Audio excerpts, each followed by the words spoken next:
श्री स्वामी समर्थ. नमस्कार. Travel log डीपलीच्या आजच्या नवीन भागात मी दीपिका पाटील तुमचं मनापासून स्वागत करते. आज आपण स्वामींचं दर्शन घेण्यासाठी अक्कलकोटला आलो आहोत. चला बघूया आपण इथे काय काय पाहणार आहोत आणि स्वामींचं दर्शन कसं होतंय. अक्कलकोट हे फक्त शहर नाही तर ते श्रद्धेचे एक मोठे केंद्र आहे. इथे दररोज हजारो भाविक स्वामी समर्थ महाराजांचे दर्शन घेण्यासाठी येतात. अक्कलकोटला कसं यायचं आणि इथे आल्यावर काय काय पाहायचं, कुठे राहायचं, कुठे जेवायचं याबाबतची संपूर्ण माहिती मी या व्हिडिओमध्ये देणार आहे. त्यामुळे व्हिडिओ शेवटपर्यंत स्किप न करता पहा. अक्कलकोटमध्ये असलेलं मुख्य आकर्षण म्हणजे वटवृक्षाजवळील श्री स्वामी समर्थ महाराज मंदिर. या मंदिराला वटवृक्ष स्वामी समर्थ मंदिर असेही म्हणतात. मंदिराच्या गर्भगृहाजवळच हा जुना इथे वडाचा वृक्ष आहे. हे वटवृक्ष स्वामी समर्थांचे ध्यानस्थ स्थान आहे. असे मानले जाते की या वटवृक्षाच्या छायेखाली स्वामी महाराजांनी आपली साधना केली. या वटवृक्षाला भक्तगण फार मोठ्या भक्तिभावाने पूजतात. इथे भक्त ध्यान करतात आणि आपली समस्या दूर होण्यासाठी स्वामींकडे प्रार्थना करतात. मंदिराचा परिसर भक्तांच्या सेवेसाठी खास तयार केला गेला आहे. मंदिराच्या सभोवती स्वच्छता आणि शांतता आहे. इथे भक्त निवांत वेळ घालवू शकतात. गर्भगृहात स्वामींची मूर्ती प्रतिष्ठापित करण्यात आली आहे, जी भक्तांना दर्शनासाठी खुली असते.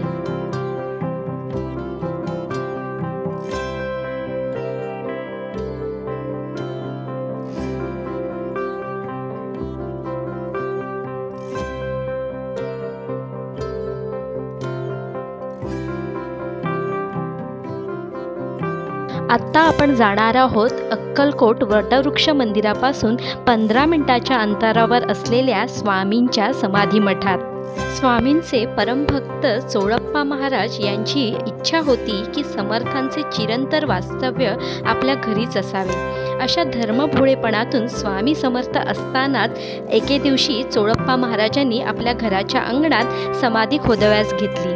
चोळप्पा समाधी खोदत होते इतक्यात स्वामींची स्वारी चोळप्पांच्या घरी आली आणि समर्थांनी मुद्दामून विचारले, काय रे चोळ्या, काय करतोयस? चोळप्पा महाराजांनी काहीच उत्तर दिले नाही. त्यांना वाटले की स्वामींना काहीच सांगितले नाही तर त्यांना कशासाठी हा खटाटोप चाललाय हे काही कळणारच नाही. स्वामी समर्थ प्रत्यक्ष परब्रह्म होते. स्वामींची प्रचिती चोळप्पा महाराजांनी अनुभवली असूनही चोळप्पांची प्राकृत बुद्धी त्यावेळी चालली नाही. स्वामी त्यांना म्हणाले, चोळ्या, यात आधी तुला घालीन मगच मी जाईन. पुढे चोळप्पा महाराजांचे निधन झाले. त्यानंतर काही वर्षांनी स्वामी समर्थांचे निर्वाण झाले आणि भक्ताच्या इच्छेखातीर चोळप्पा महाराजांच्या घरीच स्वामींची समाधी मठ आहे.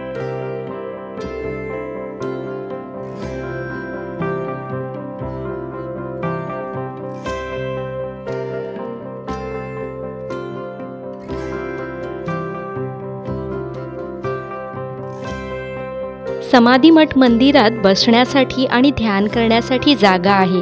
तुम्ही इथे सहजतेने ध्यानस्थ अवस्थेत जाऊ शकता. समाधी मंदिराच्या बाजूलाच चोळप्पा महाराजांचे घर आहे. अक्कलकोटमधील स्वामींचा बराचसा मुक्काम याच चोळप्पांच्या वाड्यात होता.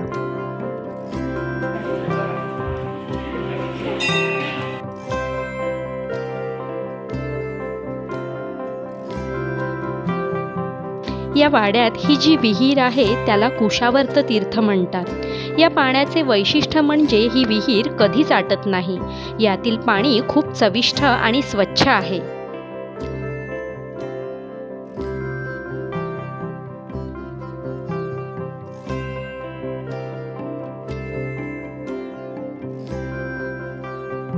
या वाड्याच्या आवारातच स्वामींचे शेजघरही आहे. इथे स्वामींनी वापरलेल्या अंगरखा, रुद्राक्ष, पादुका, रक्तचंदन दर्शनासाठी ठेवण्यात आलेले आहेत. आजही या वाड्यामध्ये चोळप्पा महाराजांचे वंशज राहतात. चोळप्पा महाराजांचा हा वाडा चोळप्पा महाराज मठ म्हणून पण ओळखला जातो. चोळप्पा महाराजांच्या मठापासून काही अंतरावर श्री खंडोबा मंदिर आहे. या श्री खंडोबा मंदिरात सर्वप्रथम स्वामी प्रकट झाले होते. पुढील ठिकाण आहे श्री गुरु मंदिर म्हणजेच बाळप्पा महाराज मठ. बाळप्पा महाराज मठामध्ये स्वामींचे परमभक्त बाळप्पा यांची समाधी आहे. स्वामींनी बाळप्पा ह्यांना चरण पादुका देऊन स्वतंत्र मठ बांधण्यास सांगितले. ह्याला बाळप्पा मठ किंवा गुरु मंदिरही म्हणतात.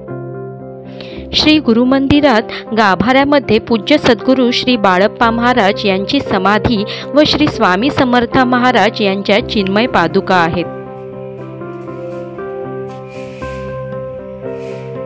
या मंदिराच्या गाभाऱ्यात नागाचा फणा असलेली जी मूर्ती आहे ती बाळप्पा महाराजांची समाधी आहे. तसेच गाभाऱ्यात छत्रीखाली श्री स्वामींची मूर्ती आहे. तिथे स्वामींनी बाळप्पा महाराजांना दिलेल्या चिन्मय पादुका देखील आहेत. 2017 रोजी मठाच्या छताचे नूतनीकरण केल्यानंतर मठाच्या जुन्या फरशा बदलून ग्रेनाइट फरशा बसवणार होते. पण ज्या दिवशी कामाला सुरुवात होणार होती त्या दिवशी जागोजागी स्वामींची पावले फरशीवर दिसली. आजही ती पावले आपल्याला पाहावयास मिळतात. त्या फरशांना पांढऱ्या रंगाने मार्किंग केलेलं आहे. त्यामुळे या मंदिरात जर तुम्ही दर्शनासाठी आलात तर मार्किंग केलेल्या फरशांवर पाय पडणार नाही याची काळजी घ्यावी.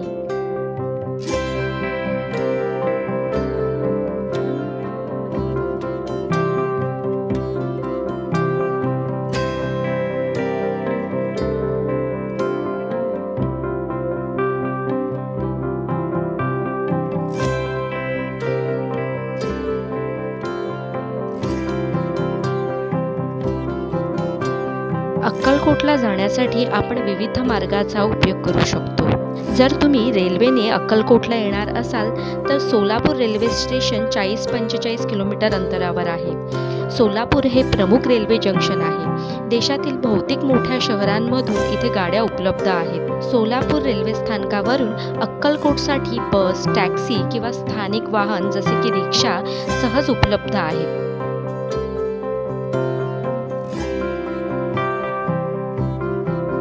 सोलापूर रेल्वे स्थानकाबाहेरून तुम्हाला खाजगी गाड्याही अक्कलकोटकडे जाण्यासाठी सहज उपलब्ध होतात. सोलापूर ते अक्कलकोट हा रस्ता चांगल्या स्थितीत आहे. त्यामुळे प्रवास साधारण 1 तासात होतो. जर तुम्ही विमानाने अक्कलकोटला येणार असाल तर निकटचे विमानतळ पुणे हे 250 किलोमीटर आहे तर हैदराबाद हे 300 किलोमीटर आहे. विमानतळावरून सोलापूरसाठी बसेस किंवा खाजगी टॅक्सीही उपलब्ध असतात. तिथून अक्कलकोटला जाता येते. जर तुम्ही स्वतःच्या वाहनाने अक्कलकोटला जाणार असाल तर सोलापूरहून अक्कलकोटला जाण्यासाठी NH 150E मार्ग सोपा व सरळ आहे. आता मी तुम्हाला अक्कलकोट येथील अन्नछत्र मंडळाच्या परिसरात घेऊन आली आहे. हे एक अक्कलकोटमधील महत्त्वाचे ठिकाण आहे जिथे लाखो भाविकांसाठी मोफत अन्नदानाची सुविधा आहे. हे मंडळ स्वामी समर्थांच्या सेवेसाठी समर्पित असून मंदिराला भेट देणाऱ्या प्रत्येक भक्ताला प्रेमपूर्वक अन्न दिले जाते.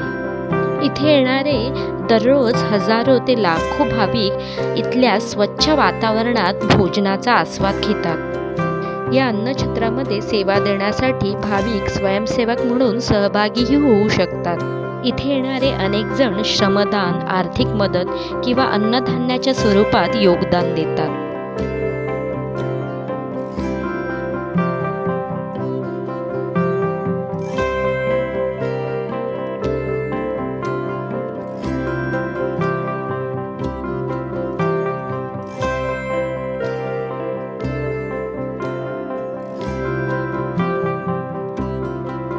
या महाप्रसादात साधे व पौष्टिक अन्न जसे की वरण भात, पोळी भाजी, तिखट, लोणचं यांचा समावेश असतो.